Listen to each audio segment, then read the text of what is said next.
les curieux, aujourd'hui nous allons commencer par un petit erratum sur ma dernière vidéo sur Mamenchisaurus. Alors il faut savoir que dans cette vidéo, j'avais trouvé une traduction un peu moisie de la signification du terme Mamenchisaurus.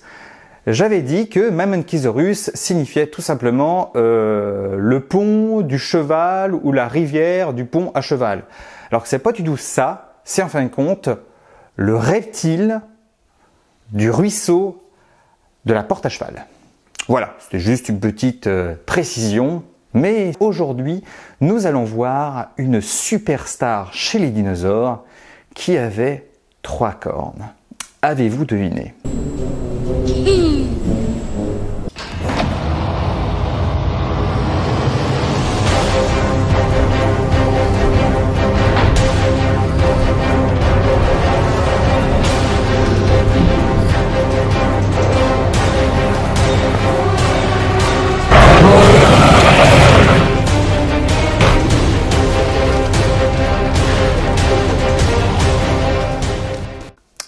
Non, franchement, il y en a certains parmi vous qui ont pensé que c'était le Triceratops.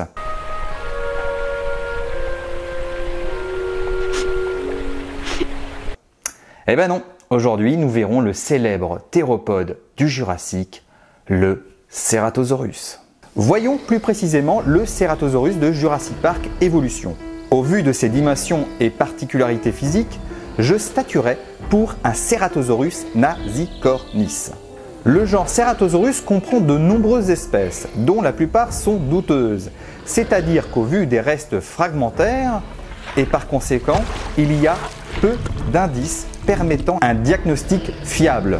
Nous ne pouvons pas avec certitude soit les positionner au sein du genre Ceratosaurus ou déterminer une espèce distincte.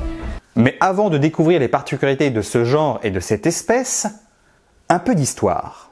Le Ceratosaurus nasicornis a été découvert aux États-Unis d'Amérique en 1883, dans le Colorado, au sein de la célèbre formation Morrison, et plus précisément près de Cannon City à Garden Park. Le responsable de la découverte est le fermier Marshall Parker Fletch. Le squelette, plus ou moins complet, était piégé dans un grès dur, ce qui compliqua l'excavation du squelette. Ce dernier fut découvert en articulation, c'est-à-dire que les os étaient connectés dans la position de l'animal vivant. De nombreuses parties manquaient au rendez-vous, des vertèbres, des doigts, l'humérus et la plupart des éléments des pieds. Par contre, le crâne, malgré une forte déformation taphonomique, la Francis, on est dans la merde, c'est-à-dire une déformation résultante du processus de fossilisation, est presque complet, ce qui nous donna rapidement la particularité de son nom. Et oui, les spécialistes ont pu vite remarquer la fine excroissance osseuse au-dessus de l'os nasal, sans compter les 2 protubérances prononcées au-dessus de l'os lacrymal, l'os délimitant en partie l'orbite de l'animal. Après son extraction des sédiments de la formation Morrison, il fut transféré au Muséum d'histoire naturelle Peabody de New Haven en 1884 et étudié par le non moins célèbre paléontologue états-unien Othniel Charles Marsh. Rapidement, Marsh remarqua les nombreuses particularités de cet animal. Ses 3 impatices cornus, mais également un bassin fusionné et les os de la patte postérieure, les métatarses, fusionnés. Alors ici, fusionné, ça veut dire que les os étaient collés, soudés ensemble. Marsh, au vu de ces particularités, décida rapidement de créer une nouvelle famille, les Ceratosauridae, et un nouvel infrarode Ceratosauria, pour le distinguer des autres genres de théropodes connus à l'époque, comme Allosaurus et notre fameux genre poubelle, le Megalosaurus. Encore lui. Mais il se frotta rapidement à la rivalité de son cher ennemi et ancien ami Edward Drinker Cope. Cope fit remarquer que les particularités anatomiques du Ceratosaurus permettaient de le distinguer en tant que nouvelle espèce, mais insuffisante pour créer un nouveau genre. Et là, je parle même pas d'infrarode ou de famille.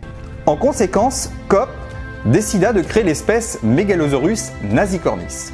Je vous avais dit que c'était un genre poubelle. Et encore, petite anecdote, certains spécialistes à l'époque avaient déterminé que Ceratosaurus aurait pu être un mâle d'Allosaurus fragilis.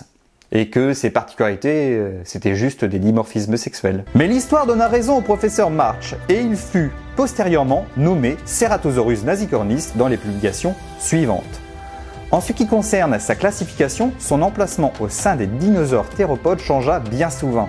Mais il est aujourd'hui admis que ce dinosaure fait partie d'une famille de dinosaures carnivores qui conserva de nombreux caractères basaux et communs aux Dilophosauridae, et étant un groupe frère des Tetaniurae. Alors je dis frère, il fait pas partie du même groupe. Justement, il est à part, il est parallèle. Comme les futurs spinosaures, allosaures, tyrannosaures et maniraptors au sein du clade des Averostra. Averostra regroupe d'un côté les cératosaures et de l'autre les Tetaniurae. Notre dinosaure fait donc partie d'un groupe à part, les Ceratosauria, qui donna naissance au Crétacé aux Abilisauridés, comme les fameux genres Carnotaurus, Majungasaurus. Et en France, l'Acrovenator. Mais le Ceratosaurus n'a pas vécu au Crétacé, mais au Jurassique, et plus précisément du Kéméridgien au Tithonien, il y a 150 millions d'années à 148 millions d'années. Ce théropode est très surprenant. Il est moyennement grand pour un théropode, il mesure de 5 à 7 mètres de long et un poids estimé de 400 kg à 1 tonne. Sympa la fourchette d'estimation, 400, 1 tonne.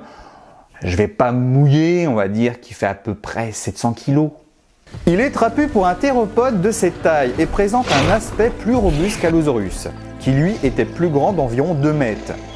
Il possède 4 doigts aux membres antérieurs, et cela diffère avec son contemporain Allosaurus qui ne possède que 3 doigts aux membres antérieurs. Et ses bras sont fonctionnels et présentent au vu des insertions musculaires une importante force musculaire. Alors leur utilité, agripper les proies, lors de l'accouplement, spéculation.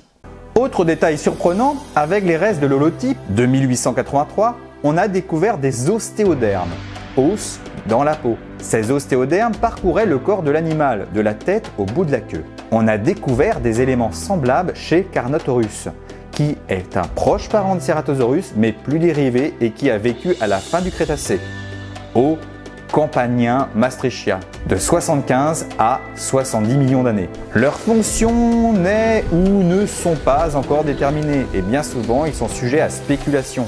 Ces mêmes fonctions sont également attribuées aux 3 cornes de l'animal.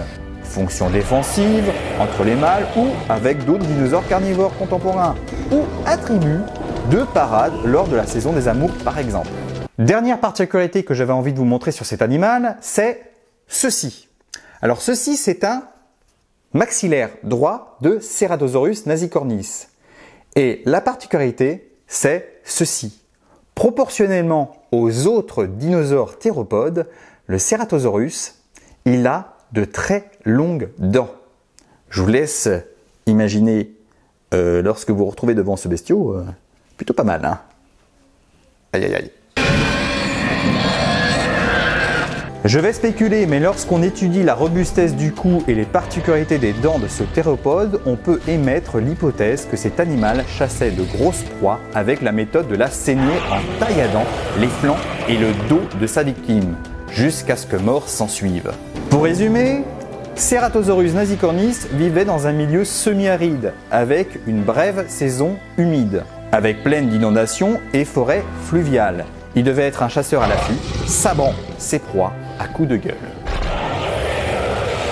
D'ailleurs, parlons de ses proies. Des sauropodes comme Diplodocus, Brontosaurus, Brachiosaurus et Camarasaurus. Des ornithopodes comme Dryosaures et enfin des Stégosaures. Il partageait probablement sa niche écologique avec d'autres groupes théropodes comme Allosaurus fragilis et Torvosaurus tanneri. Sa corne nasale était sans doute destinée aux parades nuptiales ou au combat de la saison des amours. Les restes de Ceratosaurus sont rares dans les gisements où il est associé. C'est pour cela que de nombreux paléontologues expliquent cette faible présence par un comportement solitaire. Mais cela pourrait également s'expliquer par sa zone de vie. Alors je m'explique.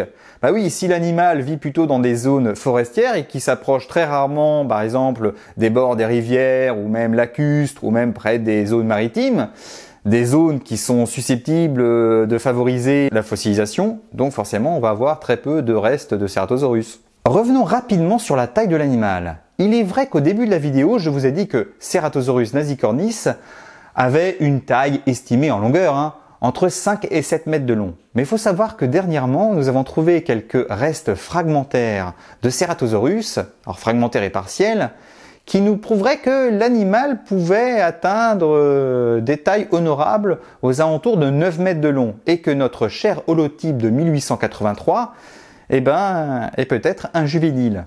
Un exemple, quand j'ai étudié ce maxillaire, alors il faut savoir que c'est bien sûr, c'est pas le maxillaire de l'holotype, ce maxillaire de Ceratosaurus, quand je le compare au maxillaire de mon crâne d'Allosaurus fragilis, qui lui est un crâne d'adulte, il a quasiment la même taille. Et mon Allosaurus, il a une taille estimée à environ 8 mètres. Donc là, on a quand même un beau Ceratosaurus. Et comme je vous ai dit, ses dents à ce Ceratosaurus sont beaucoup plus longues que les dents de mon allosaure. Donc notre Ceratosaurus adulte rivalisait peut-être en taille avec les autres gros prédateurs de la fin du Jurassique en Amérique du Nord. Je ne vous ferai pas une liste complète des espèces de Ceratosaurus car la plupart du temps les restes sont fragmentaires et les espèces ainsi nommées sont très souvent douteuses. Par contre, on trouve la présence de Ceratosaurus dans de nombreux gisements à travers le globe. On a découvert des ossements associés à Ceratosaurus au Portugal, en Suisse, en Tanzanie et en Uruguay. Et il est fort à parier que le Ceratosaurus était présent sur le sol français au Jurassique supérieur. Alors, que vaut notre Ceratosaurus dans le jeu Jurassic Park Evolution?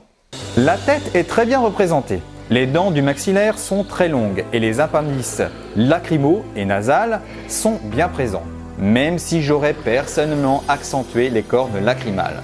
Un museau légèrement trop épais, il a dû être reconstitué d'après la révision de Charles Gilmore en 1920. Là, je chipote.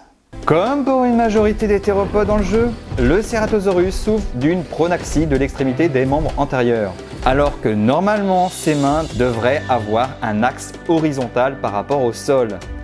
Mais les 4 doigts sont bien représentés et les bras sont de bonne taille. Un bel effort a été fait sur les ostéodermes qui sont copiés avec exactitude sur celles de l'holotype. Et franchement, un grand bravo sur le détail du caudofémoralis, qui est un muscle reliant le fémur aux premières vertèbres caudales, permettant ainsi la poussée de la cuisse vers l'arrière lors de la locomotion. Les proportions générales de l'animal sont respectées et nous apprécions l'aspect trapu de ce théropode. Les différentes représentées dans le jeu sont sympathiques, représentant bien souvent des motifs bariolés, de camouflage et de nombreuses variantes proposent des coloris soutenus au niveau de la tête, faisant appel sûrement à un dimorphisme sexuel. Malgré les quelques petites erreurs de cette reconstitution, c'est avec un grand oui que j'accepte cette reconstitution. Et je vais vous dire, le Ceratosaurus fait partie de ces théropodes que j'appréciais énormément pendant mon enfance. Donc c'est avec plaisir que je l'ai découvert dans ce jeu. Pour finir, si vous voulez reconstituer un enclos avec notre Ceratosaurus, représentant les dinosaures de la formation Morrison de la fin du Jurassique, mettez-y comme sauropodes le Diplodocus, l'Apatosaurus, le Camarasaurus et le Brachiosaurus. Alors, il est vrai que le Brachiosaure de Jurassic Park, c'est un girafe à titan. Mais bon, dans les grandes lignes, ils font partie des Brachiosauridés. Et à part quelques détails, ils se ressemblent beaucoup. Comme autre théropode, vous pouvez mettre l'Allosaurus fragilis. Attention tout de même aux confrontations. Ah oui, ils sont pas copains ces deux-là. N'oubliez pas le Dryosaurus et surtout le célèbre et magnifique Stegosaurus. Et voilà, la vidéo touche à sa fin. Alors je tenais à remercier tout particulièrement Raoul Martin et Alain Beneteau pour m'avoir autorisé à mettre quelques-unes de leurs illustrations dans ma vidéo. Alors dans la description, je vous mettrai les liens vers leur galerie sur le net. Si vous avez apprécié cet épisode, n'hésitez pas à vous abonner si ça n'a pas déjà été fait et activer la petite cloche pour suivre les prochains épisodes. Et si vous voulez participer au développement de la chaîne, partagez les vidéos. Et j'oubliais, surtout, que la curiosité soit avec vous, à tout jamais.